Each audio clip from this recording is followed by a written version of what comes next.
Assalamualaikum warahmatullahi wabarakatuh. Kami dari kelompok 6 yang beranggotakan Alvina Damayanti, Ibnu Nugroho Saputra, Nusantara Wijaya, dan Muhammad Mahfud akan mempresentasikan tugas praktikum fitokimia yang berjudul perbandingan KLT, HPTLC, dan KLT desintometri. Yang pertama, kelebihan KLT biasa. KLT merupakan metode sederhana dan murah untuk mendeteksi adanya senyawa aktif dalam suatu tanaman. Sampel dan peralatan yang dibutuhkan juga sedikit dan tidak membutuhkan waktu analisa yang lama. Kekurangan dari KLT, butuh ketekunan dan kesabaran yang ekstra untuk mendapatkan bercak atau noda yang diharapkan. Butuh sistem trial dan error untuk menentukan sistem eluen yang cocok. Memerlukan waktu yang cukup lama jika dilakukan secara tidak tekun. Kemudian, kelebihan HPTLC. Yang pertama, yaitu jumlah fase gerak yang digunakan hanya sedikit. Yang kedua, kecepatan metode dan analisis sampel dapat dilakukan secara bersamaan di plat yang sama, tidak seperti kromatografi cair kinerja tinggi atau KCKT. Tiga, efisien waktu dan biaya analisis sampel. Keempat, sampel yang keruh dan dalam bentuk suspensi dapat dianalisis langsung dengan menggunakan HPTLC. Yang kelima, aplikasi sampel dapat dilakukan dan diulang secara otomatis pada plat yang sama. Yang keenam, kondisi scanning dapat diubah.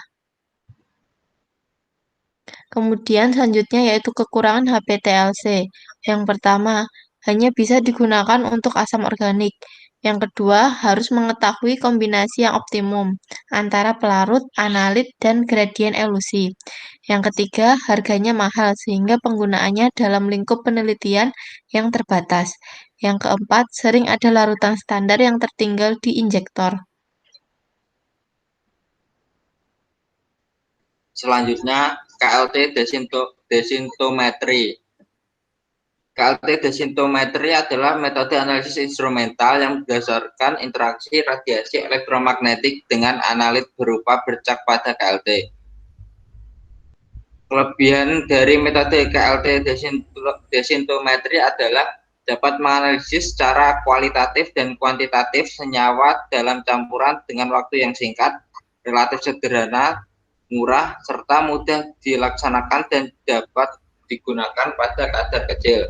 Kekurangannya adalah dalam pengerjaannya perlu diperhatikan teknik penotolan ekstrak serta volume ekstrak yang ditotalkan karena metode ini memiliki kepekaan yang tinggi sehingga hal tersebut dapat mempengaruhi hasil. Koefisien metode KLT desintometri lebih efisien karena selain biaya yang lebih murah dan perawatan yang lebih mudah, metode ini memiliki tingkat kesensitivitas yang sangat tinggi. Sedangkan bila menggunakan metode HPTLC hanya untuk larutan tertentu dan perawatannya lebih ekstra dan harganya lebih mahal. Fraksi air terlihat bercak yang belum terpisah secara sempurna. Pada fraksi etil aseta terlihat pemisahan cukup baik karena dapat terlihat dari sinar UV 254 nanometer dan senyawanya telah terpisah. Pada fraksi N-heksana terlihat seperti terpisah namun bercak masih belum terpisah dengan baik. Dan pada ekstrak terlihat senyawanya belum terpisah. Hasil analisis pada kromatogram menunjukkan adanya bercak yang berwarna kuning kecoklatan pada RF 0,62. Sehingga diduga bercak tersebut adalah senyawa flavonoid. Warna kuning tersebut timbul karena penyemprotan menggunakan reaksi sitroborat. Karena berdasarkan hasil screening fitokimia dapat dinyatakan bahwa fraksi etil asetat dan kecapi memiliki kandungan senyawa flavonoid.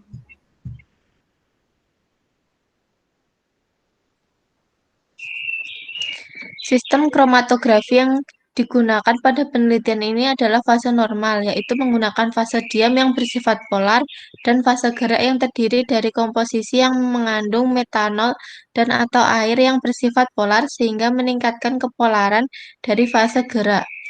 Deteksi plat HPTLC yang sudah dielusi dan disemprot dengan penampakan bercak dilakukan dengan lampu UV pada panjang gelombang 366 nanometer. Deteksi dengan penampakan bercak asam sulfat dilakukan berdasarkan kemampuan asam sulfat yang bersifat reduktor dalam merusak gugus kromofor dari zat aktif simplicia sehingga panjang gelombangnya akan bergeser ke arah yang lebih panjang dan bercak tampak oleh mata. Intensitas warna yang terbentuk dilakukan secara KLT desintrometri pada panjang gelombang 506 nanometer. Profil kromatogram dari herba pegagan menunjukkan bercak dengan RF antara 0,22 sampai 0,89. Nilai RF bercak baku asiatikosit dan yang terkandung pada herba pegagan dari ketiga daerah adalah 0,45.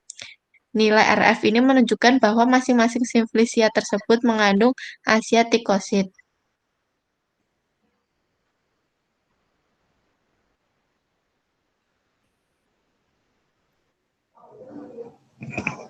Ini adalah gambar hasil scan dari KLT desintrometri.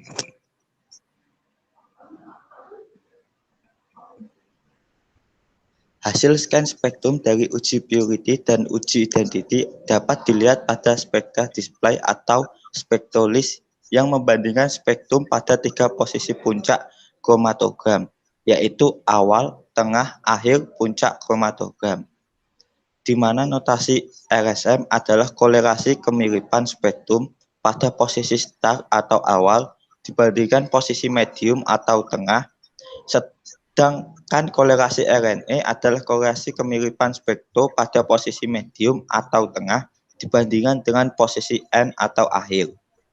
Kolerasi kemiripan spektra di atas 0,99 menunjukkan adanya kesamaan spektrum sehingga hasil purity menunjukkan memenuhi syarat atau oke. Tabel uji identity membandingkan spektrum sampel dengan spektrum standar nilai kolerasi di atas 0,99 menunjukkan bahwa spektrum sampel sama dengan spektrum standar. Sehingga senyawa pada noda sampel sama dengan senyawa pada standar dan hasil uji identity menunjukkan oke. Kesimpulan, dari ketiga metode tersebut dapat disimpulkan bahwa setiap metode memiliki kekurangan dan kelebihan yang berbeda-beda. Tetapi untuk koefisien dari ketiga metode tersebut lebih efektif menggunakan KLT desintrometri.